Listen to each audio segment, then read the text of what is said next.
So excited to welcome Brian Kuchcicki with us today on the PLA podcast. Most HR leaders did not start our careers thinking we needed to become technical and dive into AI and into the world of prompting or are thinking about neurodiversity. And yet here we are with Brian. He has spent more than 15 years leading people and culture functions. And like many leaders, has had to adapt as technology and work itself has evolved. And he's somebody who, when I first met you, you would have described yourself as like not technical at all. And on the AI front, dove in headfirst into simple prompts that grew into much more complex prompts. And I would say you are one of the executives on my client roster who's really been at the forefront of experimenting and testing and really getting in there in like one of the most growth mindset ways that I have seen. The other journey I want to dive in with you today on is ADHD. And this is something that you've been really open in talking about. It's something that has become part of understanding who you are and how you form as and function as an executive. And it isn't always that we have that comfort level with who we are. And I wanted to be able to provide a lens and glimpse into that for our audience members of how you've so wonderfully embraced that too. When I think about your leadership journey, you're somebody who's really intentionally built out who you are as an executive and how you'd be able to balance that with the life that you're leading as well. And so thank you for joining us today, Brian, on today's podcast. Gosh, what an introduction. I should start every day with that. Can you tell us a little bit about your current role before we dive into the AI stuff that you're doing at Visiting Media? I am the SVP of HR.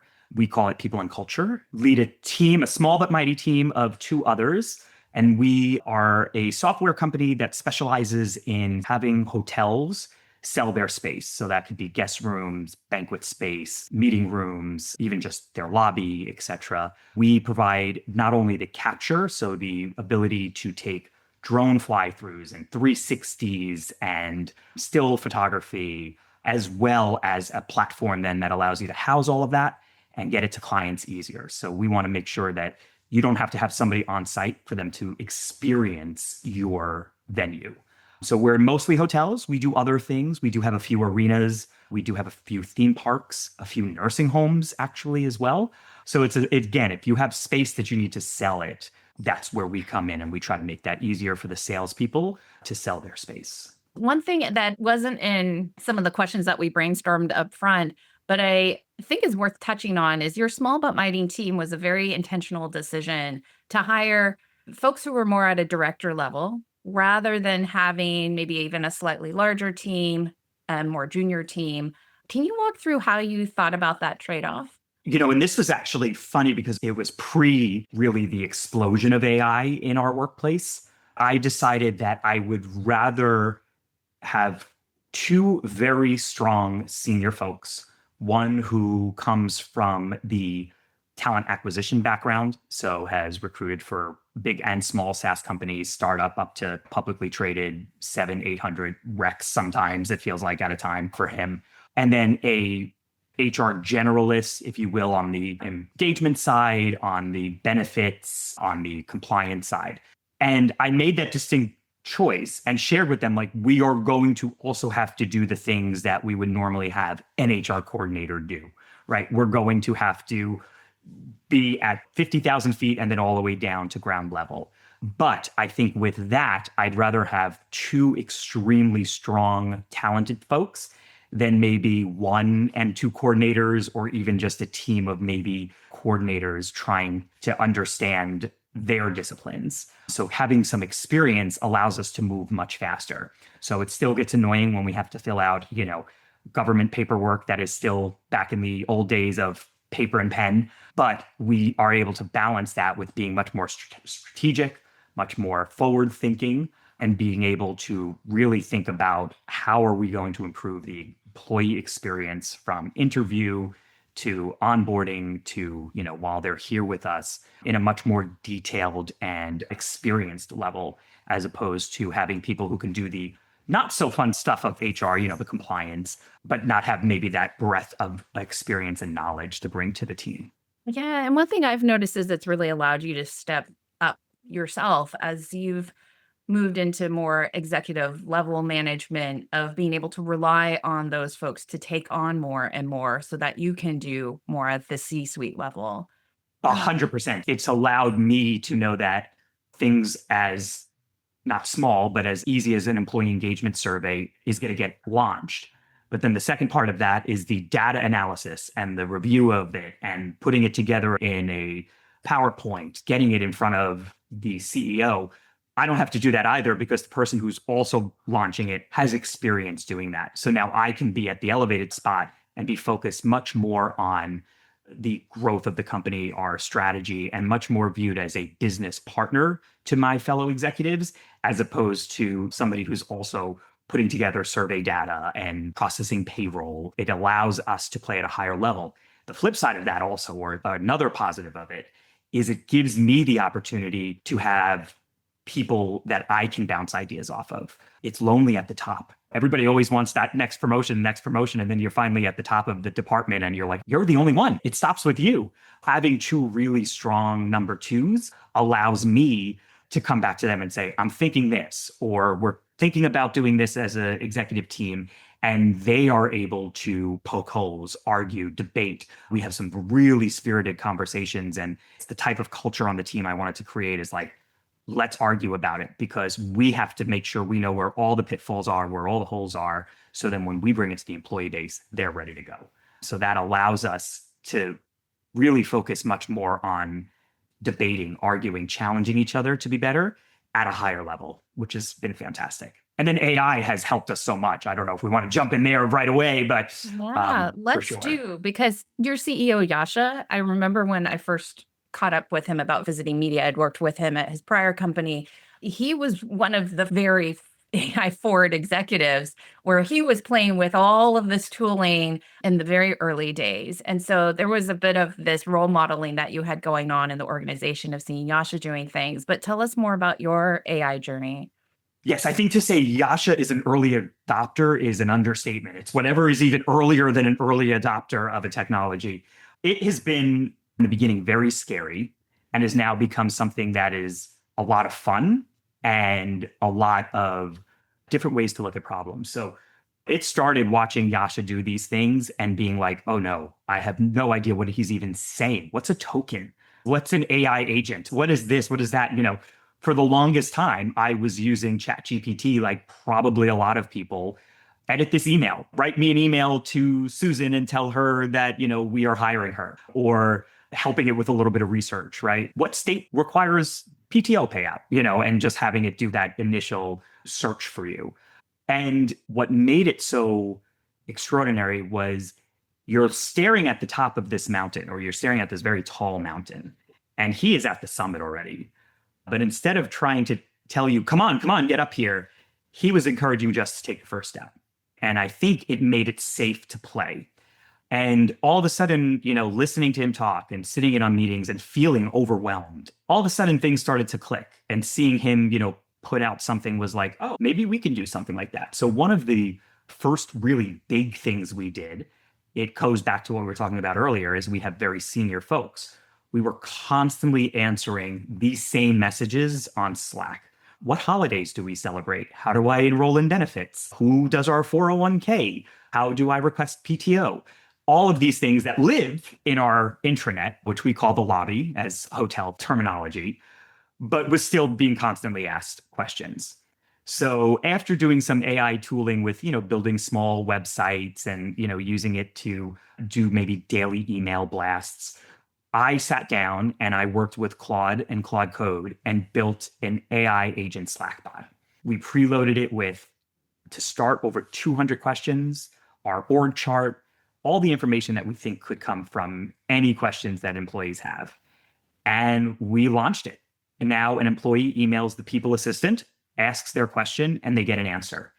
We have seen, back of the napkin math, 70 to 80% reduction in that channel's traffic because people are now able to get that information at any hour of the day, almost immediately through that Slack bot.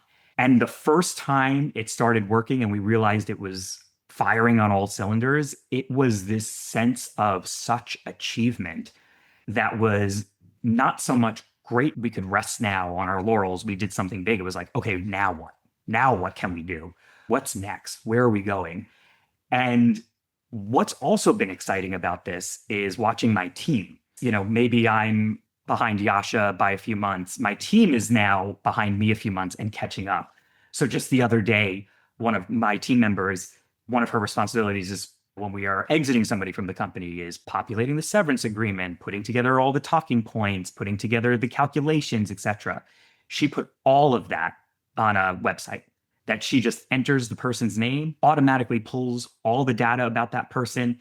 How many weeks are we paying them? What state do they live in? Automatically populates their severance agreement. And now what would have taken a few hours takes a few minutes. And we are so much more productive. So when you factor in the people assistant, when you factor in creating a tool like that, we just did open enrollment and everybody's question is always about, well, how much is this going to cost me? What does this do? Which plan should I go into? So that same employee built a calculator. It loaded all of our benefit information. It allowed you to upload your weekly and monthly spendings and how much you go to the doctor and all of that. And then it calculated how much that plan would cost you, which has been such a huge tool. And again, now as we're going through open enrollment, we're not getting those questions. Those questions are being answered quickly by AI. So that goes back to what we were talking about now we can be more productive because we're finding ways to solve the day-to-day tasks in HR so we can focus on the bigger strategy, the people development, the leadership coaching, where that's more hands-on with our team.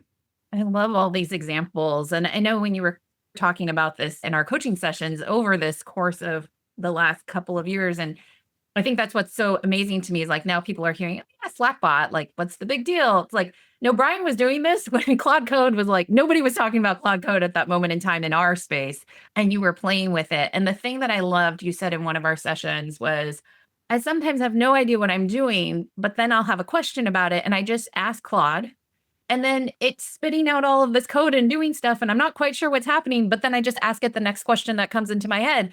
And before I know it, I've made the thing that I wanted to make. I thought that was so amazing that you could start with an idea and not being comfortable with the technology, but just knowing I can just keep asking the questions, get to something that was usable and very complete. The other example that had come up was around with international employees because you went through an expansion of your employee base through an acquisition, and you had come up with something for that too, right? Yes. So we went through an acquisition with a company that had people in the United States, Colombia, Mexico, and Spain. And part of the acquisition was going to be a slow integration process. What that means is we signed in December, we announced in January, and they weren't officially our employees until March or April. And by officially, I mean like from the people and culture side, having a visiting media email address, being in our HRIS system, like all of those things that we as the people and culture would say, okay, this is fully merged. So we needed to get information to them and we wanted to have the intranet, but without an email, they don't get access to the intranet.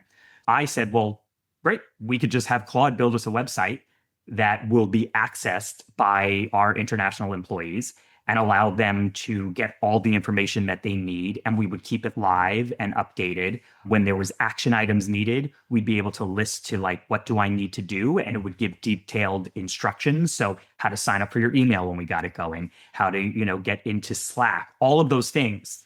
And then we said, well, half this team is native Spanish speakers.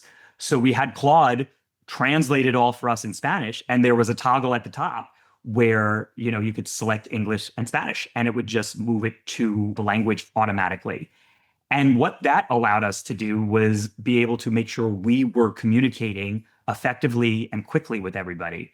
And back to your point, Jess, I was like, there's got to be a way to do this. And instead of like spiraling or just ask Claude, that's the best way to get started is ask AI. They're the best teacher to teach you how to use it. You might not know what they're doing in the background, but it gets done. And I said, okay, this website, great. All the information's there. It looks good. It's branded. It had logos. It really looked polished. We had a world clock calculator so you could see what time it was in each of the regions that we have employees. I said, now can we make this in Spanish? And it was like, yep. And next thing you know, bam, it was launched in Spanish as well. And those are the easy things that you can do that if you just ask it the questions and treat it as a teacher and a guide, it'll get you where you want to go. Yeah, I loved how you paired to like one of your superpowers is your level of empathy that you bring to things and just thinking like if I were an employee who is going through this experience right now, what do I need? What would be helpful?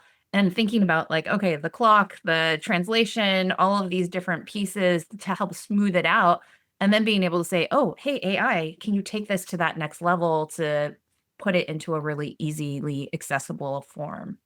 For sure. And I think that's been a struggle with AI in the narrative, right? Is everybody thinks it's very technical and it's very cold. But if you approach it from a people first mentality and an empathy and an engagement, really the tool can unlock some amazing superpowers for you.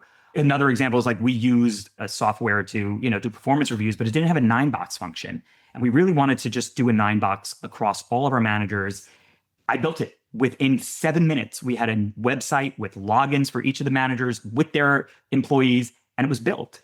And the idea was I need to make this easy for my managers, and I need to have it so we can genuinely give feedback to our employees. And I started with that mindset first, as opposed to I need to create a 9 box of this. I need to make sure that I have something that's easy to use for our managers, intuitive, gets them to rate their employees' performance quickly, and then it allows us to have good conversations with our employees on the back end.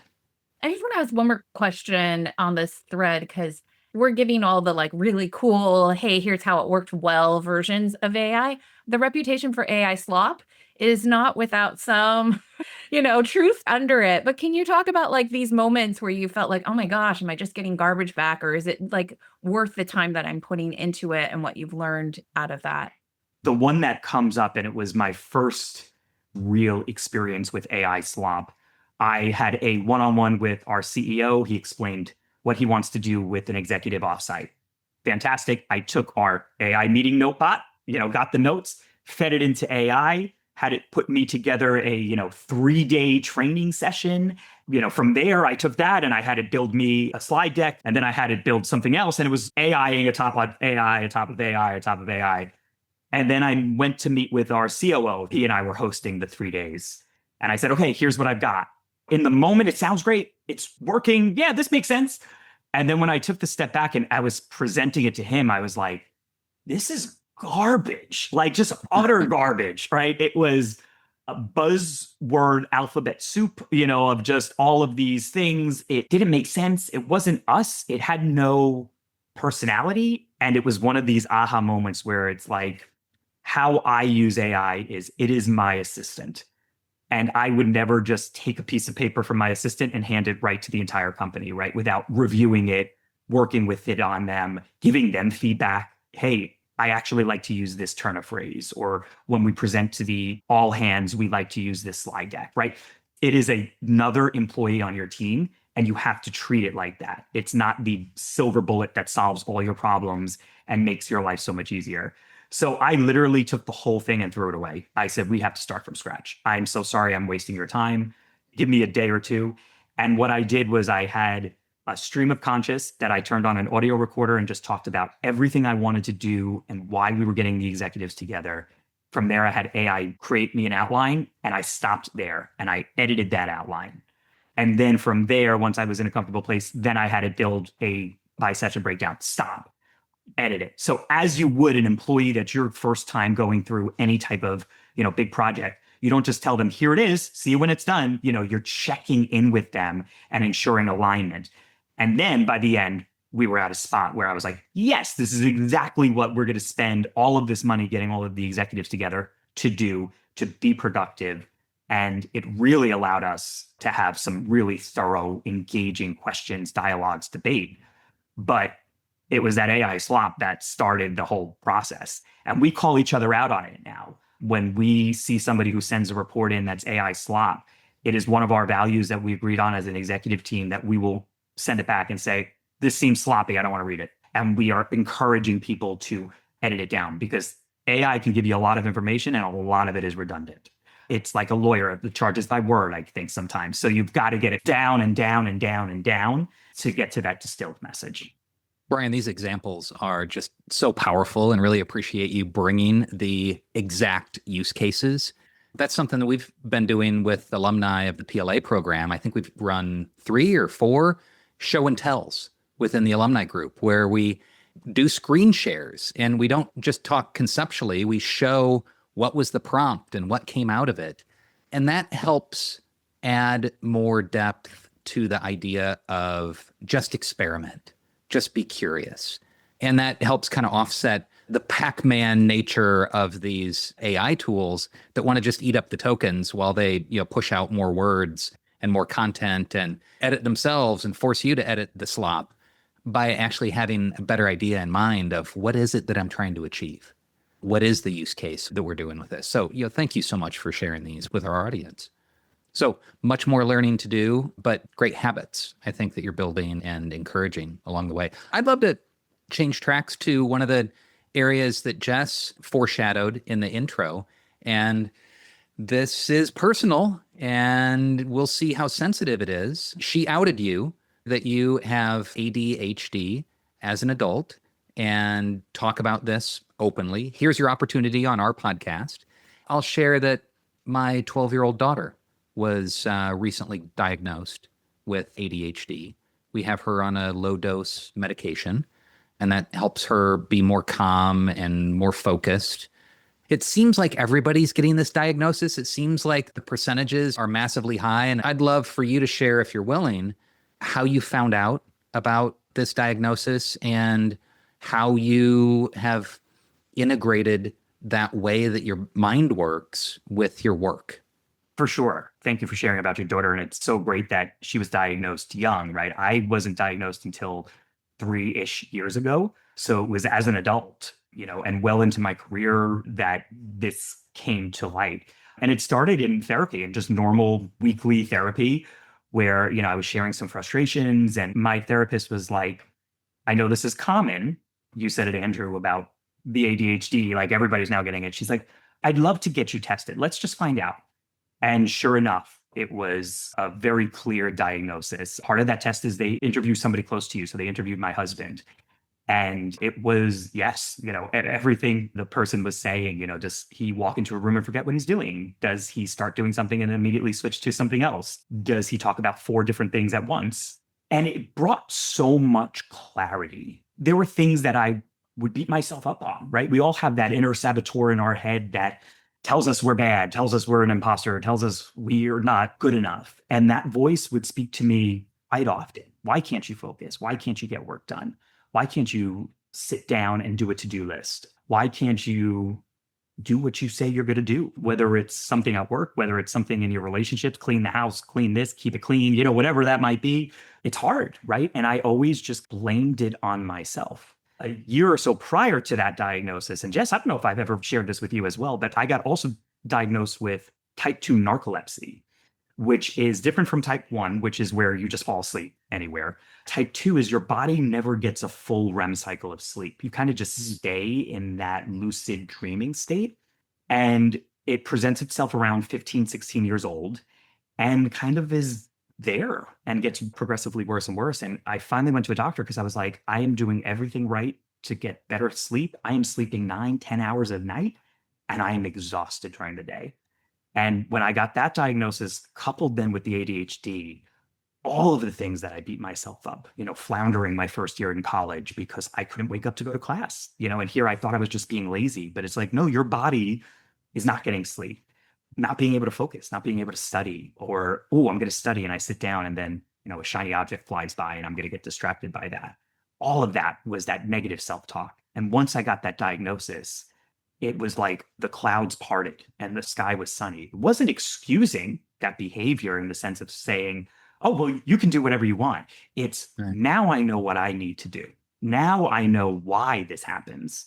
So what can I do to protect myself and build myself up, understand where my weaknesses are, ensure that I'm putting things in place to be productive. So that, was the journey. And I worked in an office. I had a marker board and I would show people, this is the start of the project. This is the end of the project. That's time running along this axis. And most people complete a project like this. I'm like this, and I would draw all over the board as a joke, but also to let people on my team, let my bosses know, like, I'm going to get it done. but I'm going to be all over the place getting it. So getting that diagnosis was all of a sudden, it made that graph that I would do almost as a joke to kind of explain it away as like, no, this is real. It's something I can set guardrails up to protect myself, but it is something I need to deal with every day. Thank you for sharing that story. And for me, it's really impressive that you take that information about how your brain works and how your body works, and you use that to take more agency. Like, here's what I can do with that, rather than here are all the excuses and the other ways. Like, if you're Bill Gates or if you're Elon Musk, you're the boss, you're the founder, everyone has to adapt to me. This is how I operate. Now everyone else deal with it. Us in HR, we are generally not the founder, not entirely the boss. Like, we need to adapt to our peers and what the organization needs more so. And so I think that you're describing and role modeling a really wonderful behavior about like taking that information and then deciding how with that information can I act and, create some support structures that help me and everybody else around me. To go back to understanding now this diagnosis, it's back to also why I have two senior people on my team, right? Because I have one who's so process and compliance and everything's got to be done on that team. And she balances me out. And being able to realize I need to surround myself with people that have skills that I am not the best at, that I struggle with on a daily basis. I can't just tell everybody you got to deal with me. It's like, no, let's work together. I'm going to bring you into the gray and let you play and be creative and be scatterbrained. And you're going to bring me into that black and white. So we know what we need to get done and we are on top of it. And, I encourage everybody, because I'm open with the diagnosis, to call me out and be like, I need you to focus. You're all over the place right now. So there are times where my team will be like, stop for a second. You're running a mile a minute. I need you to focus just on this one question I just asked. So it gives also permission to say, like, call me out on it. This is something that exists. I'm trying my best, but I will only get better if we work together.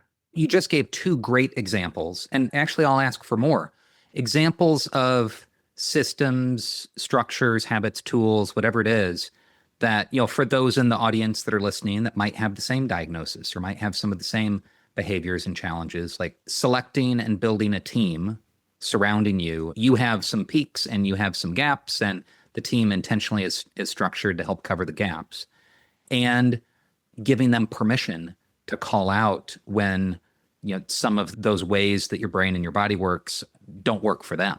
Those are two great examples. Are there other systems, tools, structures that you're using that others could potentially borrow from?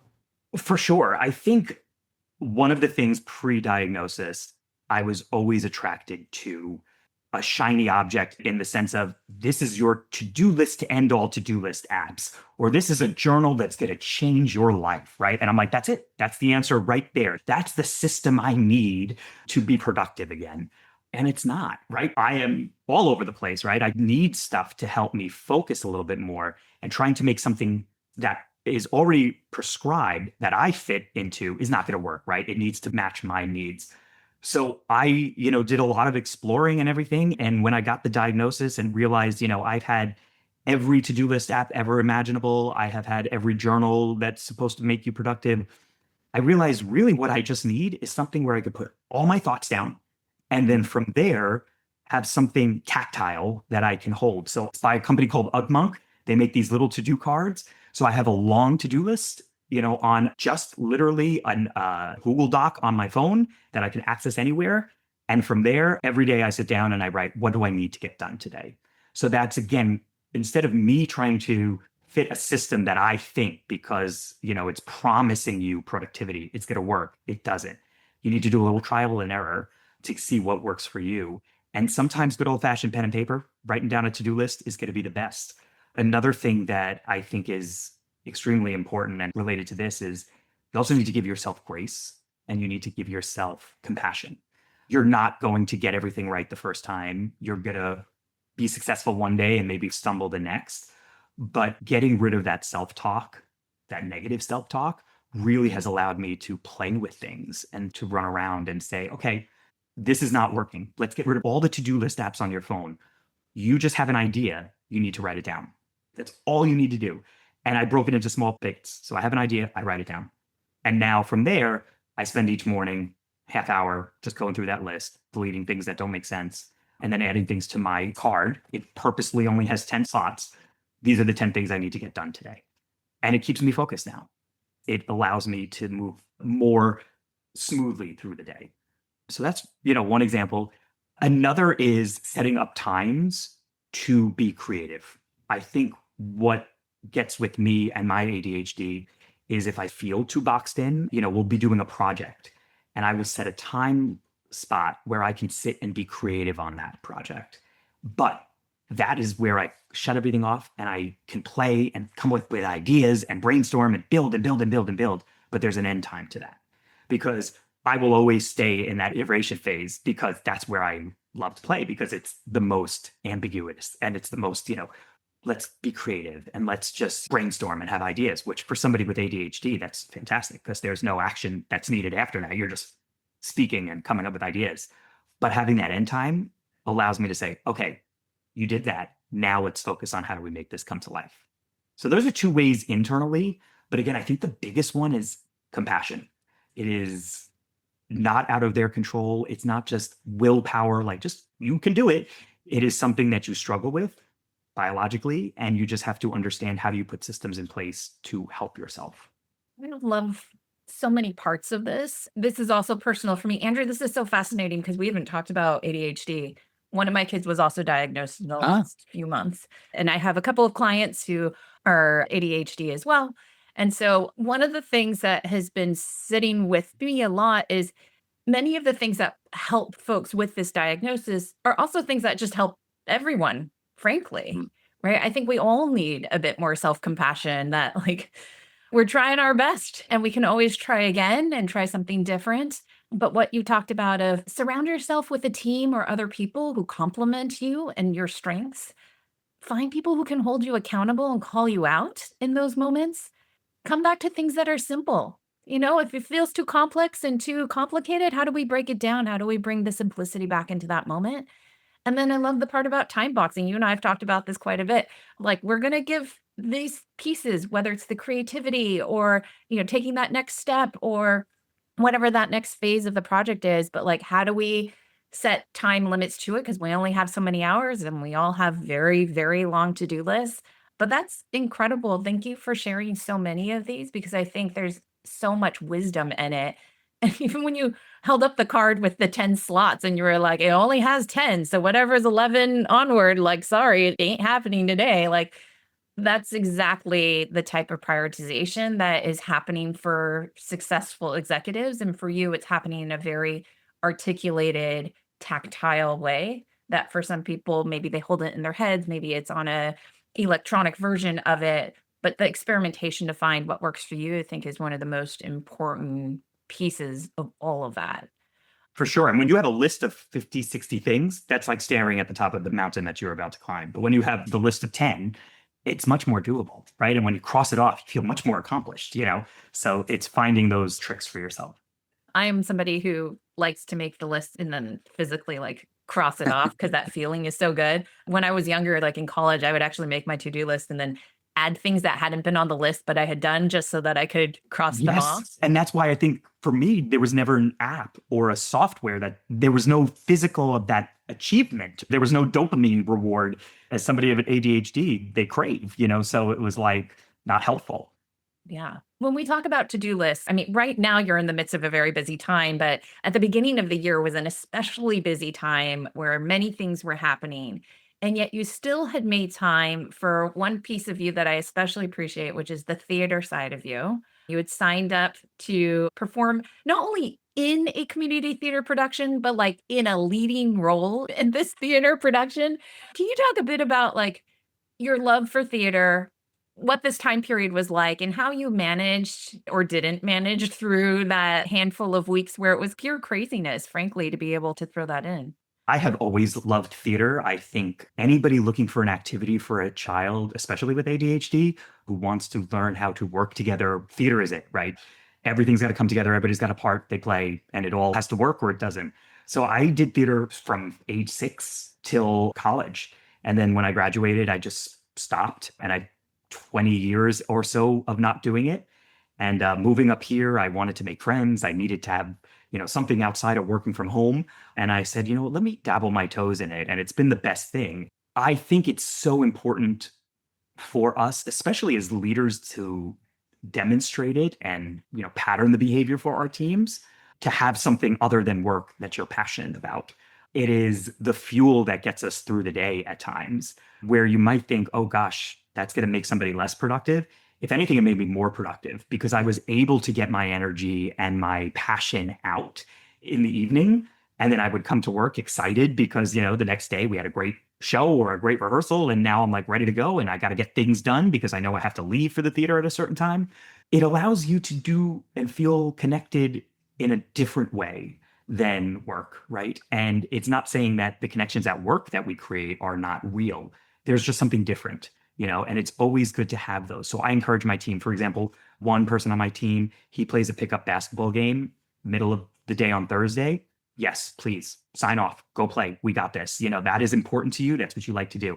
Another person, she is a musician and does fairs on the weekend where she plays her music and has like a little vintage selling stand. Great. It allows you to really be passionate about something and bring that then into work. And from this, we were sharing our ideas. We created a Slack channel called Cool Things I Do Outside of Work. And now we have everybody in the company post what they do that's not work related. Once a month at our all hands, we highlight somebody who posted in that channel and they get, a special shout out and a little present. But it's the idea to show people that you got to do something outside of work. It gives you the energy, the fuel, the mental capacity to blow off that steam and to come back in. Now, it was a lot. I literally finished the show, got on an airplane, did a week-long company all hands meeting in person, flew back in and did a show that night. But when you're passionate about it, it doesn't feel like work. It allows you to feel refueled and re-energized. I really do think it then brings your best self to work because you are taking care of yourself outside of work. It's so important of an element of understanding like who you are and where you show up your best and how that is manifested. And one thing I'm hearing you say is that you can do both things. It'll feel hard at moments of like, how do I make the schedule work? And will I have enough energy to get through all the things I need energy for? And I remember the anticipation you had signed up for this role and you had seen the calendar of how all the company events were landing. There was an acquisition that was happening at that same time. There was a lot going on in your sphere at the time. And I remember you being like, what am I thinking? Why am I doing this to myself? And it was so interesting because then as you were going through it, you were like, it's actually better than I expected. It's actually playing together in a way that I didn't anticipate, that it's building and giving me more energy rather than less. And I wanted to pull that thread out and sort of bold and underline it for people because I think there's often this moment of, oh my gosh, yeah, I need to be all in at work to show up as my best self. Certainly, there are probably people in the audience where that is true. But for many humans, having something outside, and for some, it is a pet, somebody you care for, it is a date night, it is a vacation, it is something else. But these hobbies that you talk about that get us out. My sister plays violin for community theater, and I used to back in the day before I had my kids. But she says one thing that's so great about it is like, you can't think about anything else while that's happening. Because in the middle of the performance, I'm sure you were thinking about your lines and where do I need to be on stage. Like, you can't be thinking about, okay, and then we need to make sure for next week's offsite, here's, all the ticky tacky things that need to be happening. And so it allows your brain to kind of rest and reset, whether it's meditation or a hobby like this. There's so many ways to be able to do it. But without that, if you're only work all the time, your brain doesn't have a chance to kind of step back and get those outside perspectives. I call it the airplane oxygen mask metaphor. You need to put your oxygen mask on before you can help anybody else, is what they tell you on an airplane, right? And the idea is you need to fuel yourself and be your best self so you can care for others. And especially in HR, that is our job. We need to care for the organization. We need to make sure that everybody's needs are being met to the best of the ability of the company and ensure that that 9 to 5 is enjoyable. Yes, we want your 5 to 9 to be fun as well. But if I can bring my best self and do things that excite me outside of work, that make me happy, that give me joy and energy, it's just going to bring my best self to work and be able to serve and care for others. Two things that I'd love to reinforce on this topic. One is time is a choice. We all have a limited amount of time in a day, in a week, on this planet. And how we choose to spend that is an investment, hopefully, but it's ultimately our choice. And so if that's spending time to exercise or do things that you love or with your family, if it's all work, you might start to burn out. And there are plenty of HR people that do experience burnout. Time is a choice. And finding that time or making that time for things that fuel you will likely allow you to go further and go faster. The other angle is, and I come from rural America, central Illinois, family of farmers. And there's an idea of there is a time to plant and there is a time to bring in the crops. There are seasons for everything. So if you're early in your career, maybe you'll have a different balance than when you're at the stage of career that I'm at, where I have a different balance now than when I was 25. Listeners, don't beat yourself up if you're not like doing all the things that you want to be doing right now. You can change your choices along the way. So, Brian, thank you for sharing that. Let's move to accelerator round questions. So many of our listeners and alumni really engage in continued personal professional growth and learning. If you could recommend 2 resources to our audience of HR professionals, what 2 sources would make that cut? I think find people you identify with who are thought leaders, whether that's online, whether that's in books, and read about what they're putting out. So for me, that's the heavy hitters, the Simon Sinek's, Brown. I can't remember her first name. It's escaping me. Brown. All the books are here, but finding something and finding those people that you identify with, using YouTube videos to watch. I truly believe in nugget learning, probably part of my ADHD. I can't spend 3 hours in something. So I love finding like quick YouTube videos on a topic that I'm working on and just listening to somebody talk about leadership or, how to have a difficult conversation and giving me those nuggets as opposed to a 3 or 4 hour. Find mentors. I think it's so important. And it doesn't have to be this designed program where you meet once a week, but find the people that genuinely are smart about what they do and know what they're doing and want to share that and be a sponge. I've had 3 brilliant women mentors in my life, and each one never was official, never was talked about, but I call them my, undergrad, grad school, and doctorate, because that is how we learned so much. And it was up to me to say, I'm going to be a sponge and watch and listen and ask to sit in on things and ask them questions, because those are going to be the best and most valuable ways to learn. Thank you. What one sentence of advice can you share about how to accelerate an HR career today?